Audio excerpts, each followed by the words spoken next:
Don't want to miss uphill. They're going to try and contest this. The stun, Lion out of position. The perfect cogs. That is wonderful right there. Giving first blood to NIP. First blood. At least Empire will get rid of this ward.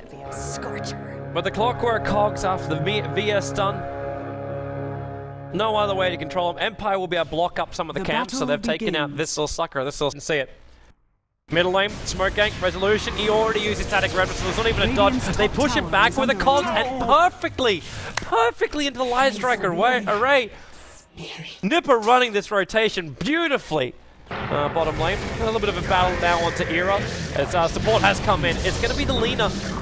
And the Black Hole just controls the Juggernaut. The Ice Blast will be coming in, so, well, he's not going to get anything with this. Sarm will end up dropping. But the Juggernaut for the Troll Warlord.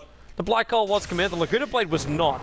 And always going to fly is the one with his days numbered. Resolution's going to try and slow him down, and he's denying himself up to the neutrals. He's going to have time to do it. And then, well, Resolution might be sacrificing himself. BS needs to get this done. Resolution, he's out of jumps. The Malefice bought the time for the ultimate to come out. The Laguna Blade, the attack with a wave of terror will get the kill. Oh, Empire.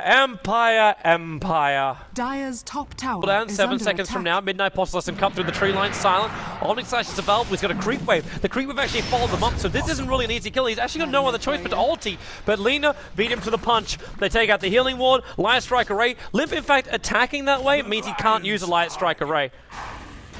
Now, it doesn't really matter, especially when they also catch out the Morphling. There's your hookshot into the battery assault. He'll adaptive strike him back, but the VS swaps him up. The strength morph, well, he's got no mana. So, one charges. It's enough for a waveform up. And then that little creep, the one that was stolen from the Dire, had to pull him up. Yoki, how long to Clockwork Rocket? 6 seconds. Dire side with Manta, Mask of Madness, 22 minutes in. It could be a lot worse for him. The Menace also really effective up against... Way! That's never going to work. Support sitting behind, they're going to jump in. There's a Finger of Death to ensure the kill, but the Meg charge, he doesn't get it off. But the Lina, Light Strike Array, she's got her own Laguna Blade. Not enough damage to kill the Juggernaut. Having a mana sucked out, but in comes Era. The Omni Slash will go. They need to share the load again, and Silent, the Light Strike Array will connect. The Lina is still going to drop for this one. And Era gets the first hit bash into the Morphling. He already slowed him up. Morphling waveforms, TP's out. The Rocket reveals Hookshot. Near the guy to start with. You knew the line. You didn't have to actually throw the rocket, because the waveform gives you a direct line, so you didn't need the perfect vision. You would assume he was TPing out anyway. See your kid? That's a fake one. That's the Morphling replicate. But they set it up, and Enigma starts the Black Hole. The Omni Slash will fly in. He actually started Black Holing onto the Morphling, thinking it was the real one, but it wasn't. So Silent gets a double kill. Some great money to pull in. Vengeful Spirit and Enigma. Well, they revealed itself again. Oh, well, hello, bottom lane. Clockwork to get one, but it's back over towards that bottom river. And there's your Black Hole. Big one as well with the Lion Strike Array. Empire, they were doing everything so well. And then the Blink BKB Enigma just jumps in and spoils their day. Hope's down the drain. And with all the players dead, apart from Morphling, it's just a push up mid. Stalls up the creep wave a little bit. Whoop, 4-star Finn goes to the battery assault. Cold's gonna isolate him as well, but they need more help. Resolution jumping on the Liam. The Ice Blast here perfectly for this fight. The Midnight Pulse not gonna make this easy for Empire. But they have already got the first pickup, which is the Clockwork. And bailing out of here. Man, that stun lost for a long time when he got so many points up in straight. They actually did it with Yoki. They made him into more of a support Morphling with that stun. Managed to pick up the Ancient Apparition. Burns, Laguna Blade is every 50 seconds. Damage 900, 950. It's just so much. Blink, Finger, Era with the Omni Slash as well. That TP's not going to get there in time. There is enough swipes, and the Enigma might be regretting this. He comes in with the mech into the tree line. First Malefice stun, Basan just triggers the BKB so he can get the kill. This is almost worth, well, there's no buyback for him. I don't think Clockwork really wants to jump in there. Lina definitely doesn't want to. She does the Aegis Immortal, but with just Clockwork and her, that damage output is not that fantastic. So Empire have a decent opening. They could take 2 tier 2s right now. The mid lane gets pushed out by Resolution. They take out the top. They blink it even further. Okay, that's big. They found the Clockwork out by himself. Follow up on the stun line. He's waiting as long as he possibly can, and then they munch him up.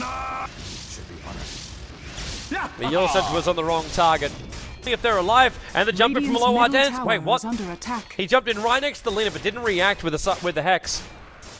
Because that would have just been a quick follow-up kill into the Lina, because he has Finger of Death available. Radiant's top tower is under attack. On the top tower, Radiant's Yoki, top tower long has stun, fallen. and now they can just go for it. Finger it! Finger it! He's waiting for it. Now the Ice Blast. It only connects over on the Vengeful Spirit. Can you please just kill him off? He's got the Agency model, which I think is the main reason why they won't want to do it. But at the same time, you got to pop this damn thing. You take out the top racks, Empire, and now Lina jumps out.